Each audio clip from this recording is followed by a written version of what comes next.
memimpin doa. Terima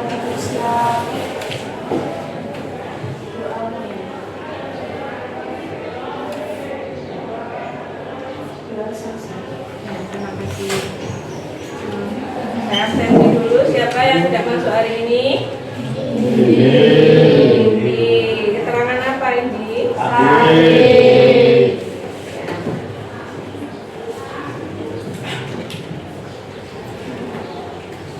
Pelajaran hari ini bisa kita mulai tentang materi wawasan kebinekaan.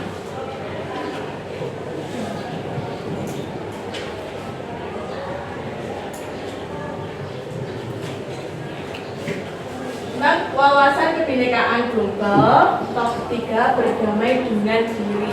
Dari contohnya, kira-kira bisa bayangkan ya hari ini kita mau belajar apa? Berdamai dengan diri, berarti hubungannya dengan diri kita. Capaian pembelajaran memahami konsep tentang ragam identitas diri, mampu memberikan contoh sikap pola asih pada diri sendiri. Nah, ini ada beberapa pertanyaan pemantik.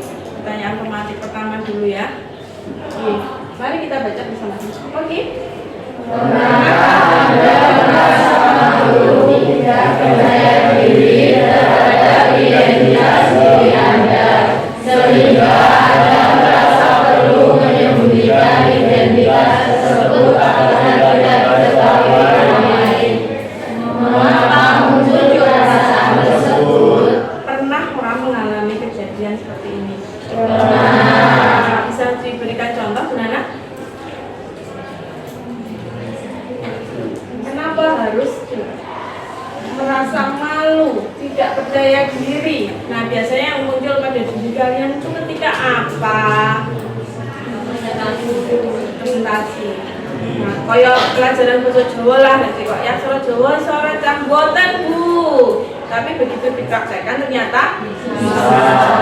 Misal ada anak yang memiliki kemampuan menguasai 3 bahasa, tapi dia termasuk anak yang introvert, sehingga malu untuk mengutarakan bahwa dia itu mampu, atau alasannya takut jika banyak orang yang tahu dia menguasai 3 bahasa. Kok kon lomba, kok kon pidato, kok gitu ya, yang membuat rasa malu dan harus menutupi identitas tersebut. Selain itu apa ya yang pernah kalian tahu tentang menyembunyikan identitas supaya orang-orang itu nggak tahu? Bisa kamu rasakan di diri kalian masing-masing, coba dirasain. Pernah orang kamu menyembunyikan identitas diri kalian? Pernah, Desta? Apa Desta? Kamu merasa malu ketika orang mengetahui bahwa kamu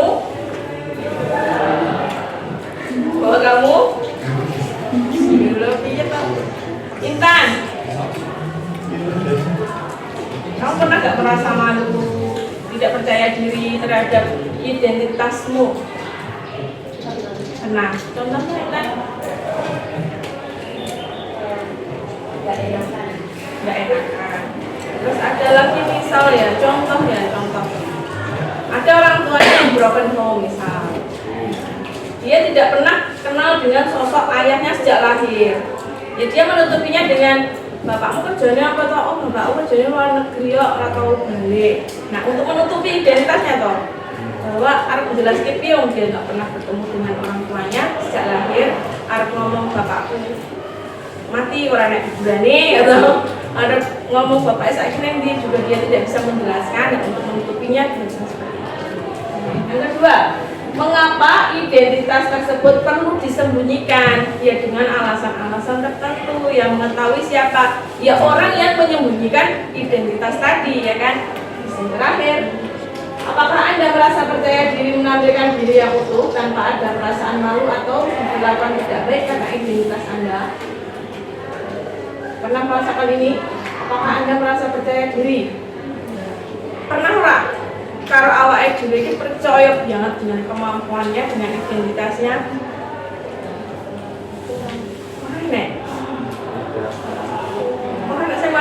iki lho aku pinter, oh iki lho aku bodoh, oh iki lho aku dhuwur, iki lho aku cendek, iki lho aku berkulit putih, berkulit hitam, berambut panjang, pendek, itu termasuk identitas.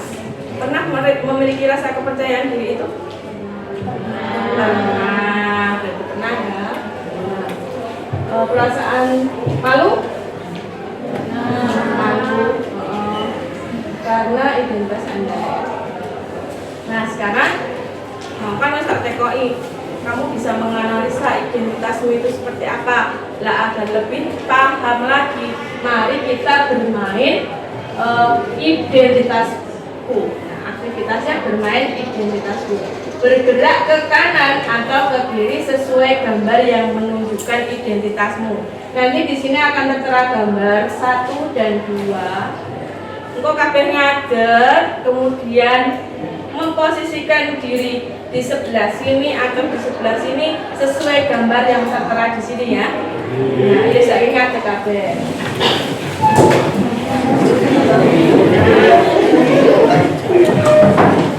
Ada nih, satu kulit hitam, satu kulit putih. Yo, identifikasi diri kalian masing-masing. Mana yang termasuk identitasmu? Menempatkan diri. Kulit hitam sebelah sana, kulit putih sebelah sini. Yo. Hitam sana, putih sini. Yo.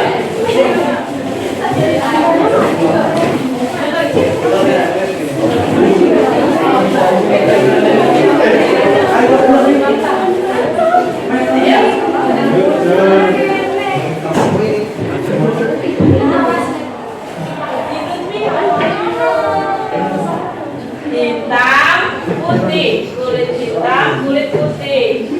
Mana yang berkulit putih? Hitam semua. Hitam semua ini. Hitam apa putih? Putih, putih. Lutfi, hitam apa putih? Putih. Ini loh. Putih. Ya perhatikan lagi gambarnya. Nah, pecinta kopi sebelah sana.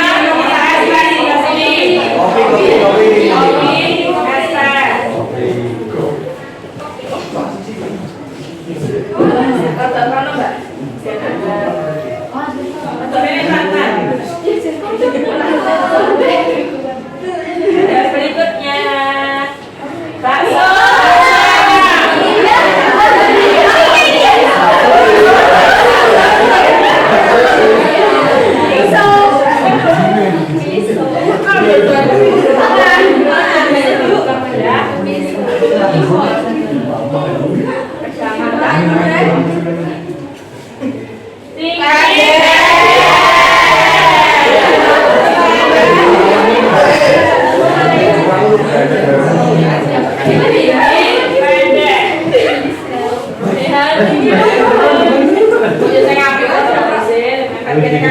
Menghadapnya ke sana.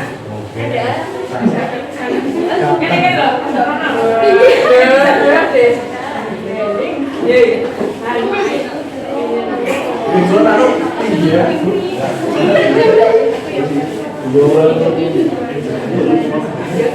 sudah habis pertanyaannya.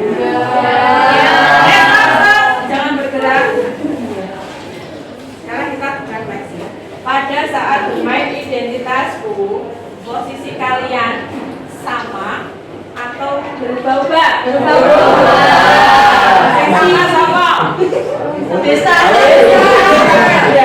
Desta, memang itu identitasmu. Nah, pecinta kopi, pecinta bakso, berkulit putih, hitam.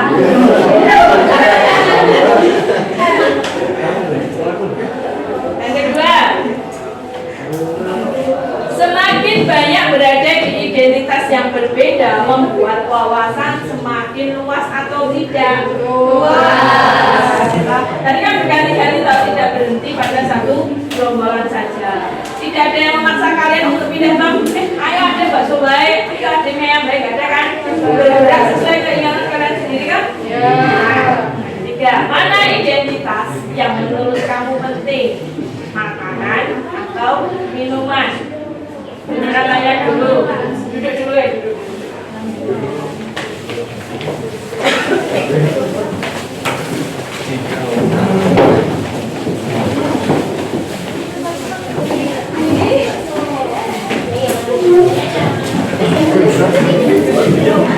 Jadi kan dunianya ada makanan, minuman, sama penampilan ya. Mungkin makanan atau penampilan Putri, makanan atau penampilan? Penampilan Ican.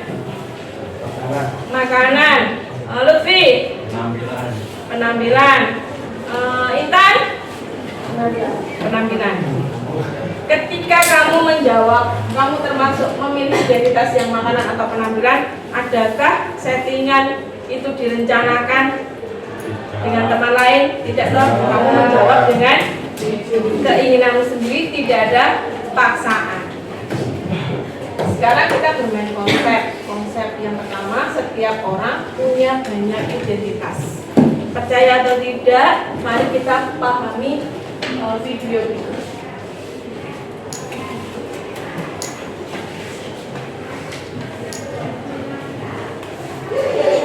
Soal mana paling pasti, beda-beda tiap orang. Ada saja yang terlalu bangga dengan identitasnya hingga merasa berhak merendahkan yang lain.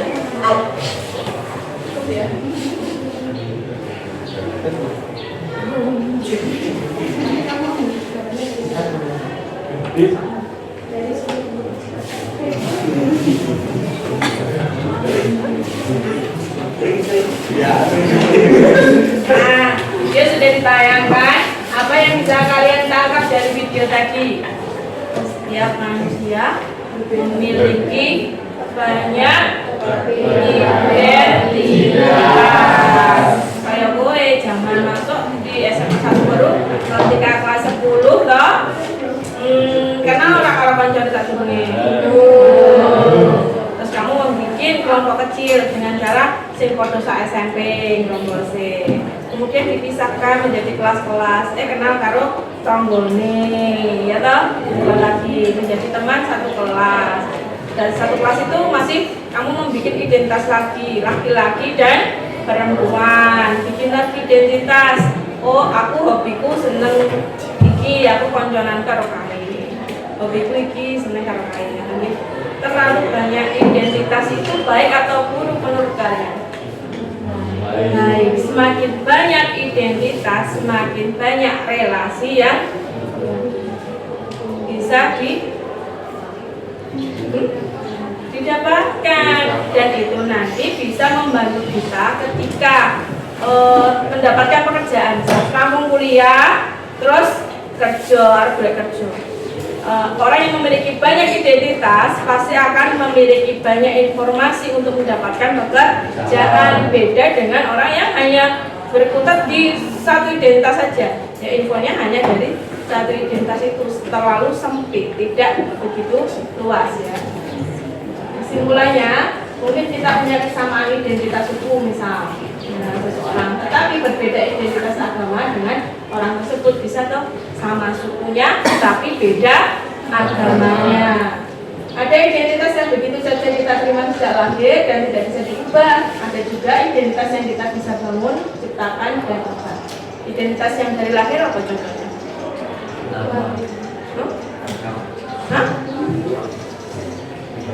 Warna kulit, terus jenis kelamin, apalagi rambut itu bisa dirubah nggak toh? Zaman sekarang bisa ya, tapi kodratnya tidak ya. Saya keriting ya keriting terus, dibonding pun kok nek entak obat balik keriting kan? Terakhir, ada identitas yang kita anggap sangat penting. Jika orang merendahkan identitas tersebut, kita akan merasa sangat tersinggung. Contohnya, identitas apa ini yang membuat orang merasa cepat tersinggung? Perbedaan agama. Ya paling sensitif yaitu ketika agama kita dilecehkan oleh orang lain, pasti kita akan tersinggung. Nah, konsep kedua, gunakan standar diri sendiri. Setiap orang memiliki standar masing-masing. Bagaimana standarmu? Kita pahami dengan cara melihat video.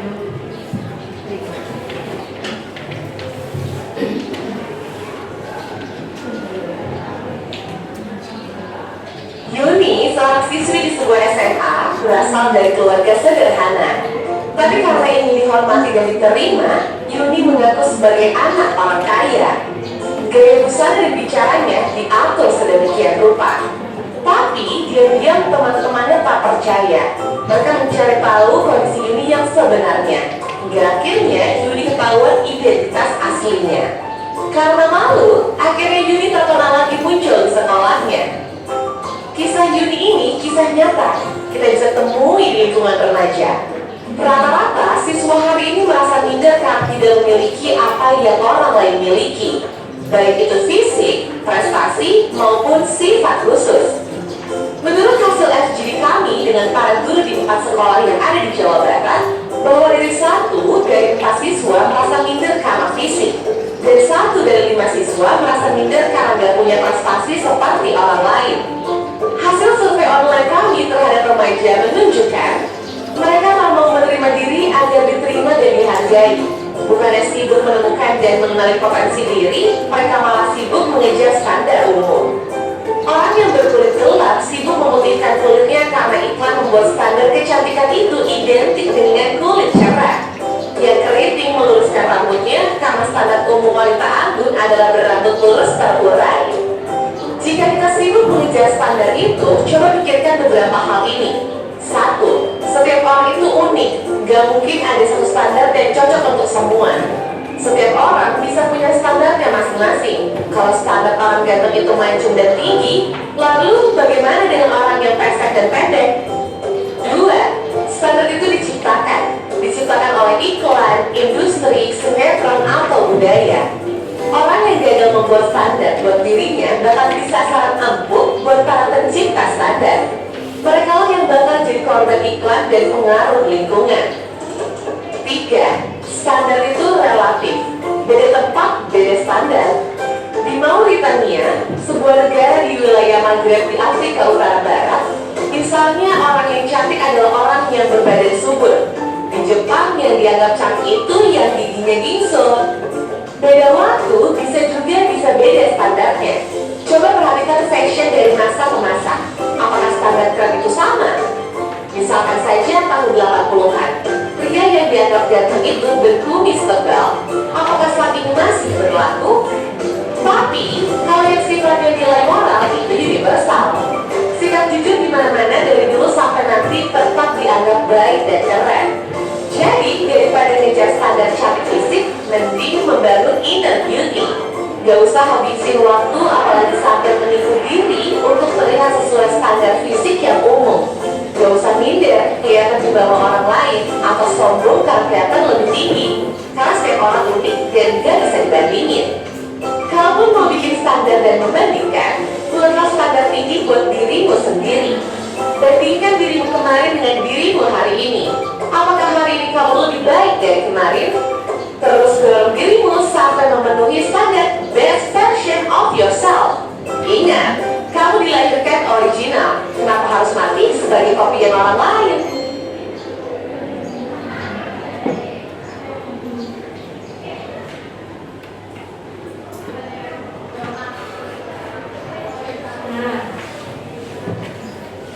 Paham ya?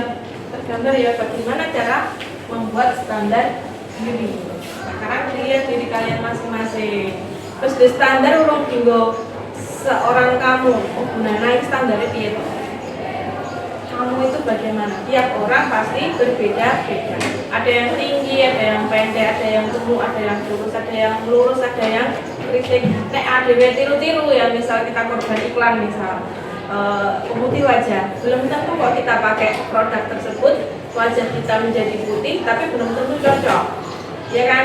Bagaimana cocoknya? Emang sawo mateng sesuai dengan rambutnya, warna matanya. Kalau diberi pemutih itu malah justru terlihat pucat dan sebagainya, bisa tahu. Nah, mulai dari sekarang kontrol diri, rasa terpengaruh dengan iklan ataupun masyarakat, lingkungan masyarakat ya. Kita harus punya pendirian, kita punya identitas diri yang tidak mudah goyang. Contohnya mau yang dicontohkan adalah ceritanya si Yuni. Dia berpura-pura menjadi seseorang yang kaya raya, tapi sebetulnya dia miskin. Tujuannya apa foto agar dia terlihat kaya di depan teman-temannya. Yang rugi siapa nanti? Diri kita sendiri. Kesimpulannya setiap orang itu unik, tidak bisa dibandingkan dengan yang lain, dan standar itu berbeda-beda di setiap tempat dan waktu. Bahkan sidik jari kita aja berbeda. Setiap manusia itu beda-beda loh, orang semua ada sidik jarinya. Nah, konsep ketiga, welas asih pada diri atau self compassion, kebaikan diri dan penerimaan terhadap diri sendiri. Nah, kamu udah menerima belum dengan keadaan kamu yang sekarang? Ayo renungkan, sudah terima belum? Sudah terima belum? Apa sih kepengen belum? Oh, aku pengen kayak Lutfi ya. Lutfi kata apa enak Lutfi. Kalau melihat orang lain seperti pepatah, rumput tetangga itu terlihat lebih hijau daripada rumput sendiri. Jadi jangan sibuk melihat kelebihan orang lain, tapi kita cari standar kita sendiri ya. Kita harus menerima, oh ya aku bentukannya gini, aku dikai kecerdasan semene, udah aku memaksimalkan apa yang aku punya gitu ya. Yang kedua, kesadaran penuh yang terjadi di dalam diri tanpa menghakimi. Jadi kalau kamu memutuskan untuk menjadi seorang, oh standar ini aku gemuk, ya udah. Dikatakan orang gemuk, dia elek, dia ya udah terima, memang kamu gemuk, benar loh. Ya. Dan ketika kamu memilih standar itu tidak atas dasar paksaan, wis dengan ikhlas. Terus keterhubungan memperluas kesadaran kita pada semua makhluk hidup dan mengerti bahwa setiap orang mengalami pengalaman yang sulit. Nah, sekarang kita mau mengaplikasikan dalam galeri diri. Bunda bagikan sticky note.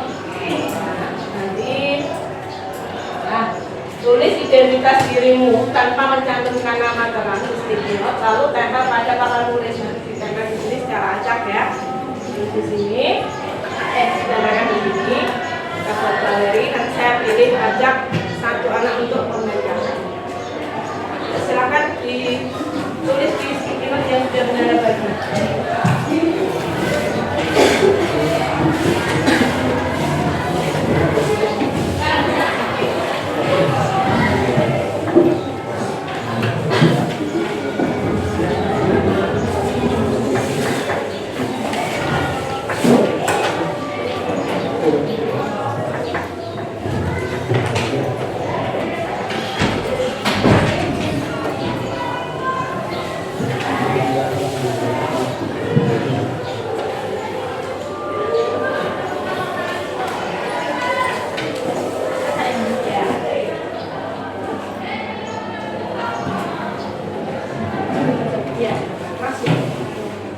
Kesukaanku hitam, hobi saya baca novel psikopat.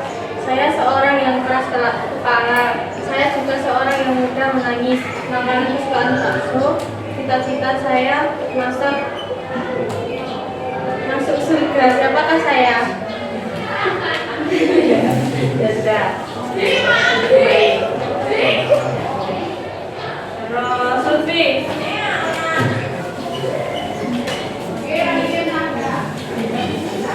Pilih salah satu, kemudian bacakan dengan lengkap.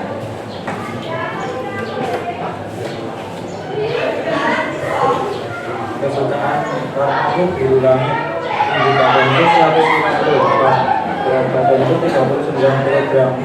Aku orangnya pendiam, tapi kalau sama orang yang sudah kenal atau dekat bisa membuat teman tertawa.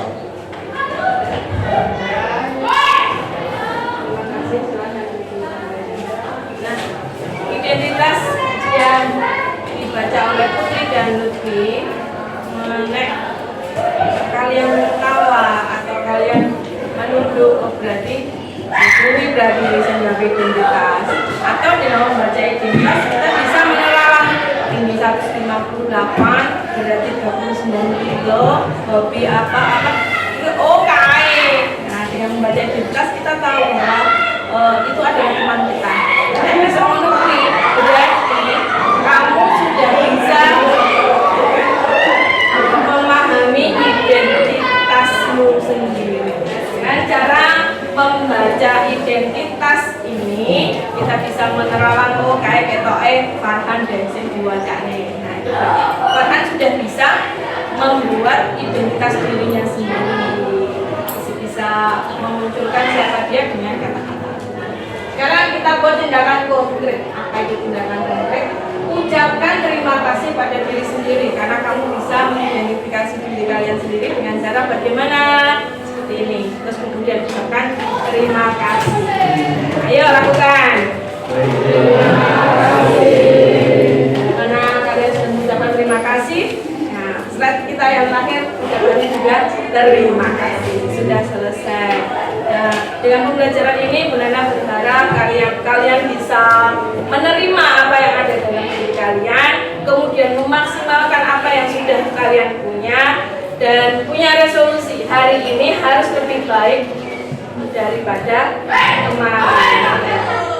Setiap manusia itu memiliki keunikan sendiri-sendiri. Jangan takut untuk memunculkan itu, percaya diri, pasti itu akan ada manfaat. Ya. Ada pertanyaan? Tidak ya. Saya kira cukup sekian. Terima kasih atas perhatiannya. Wassalamualaikum warahmatullahi wabarakatuh. Waalaikumsalam warahmatullahi wabarakatuh. Kita tutup dulu dengan doa. Semua kelas memimpin doa.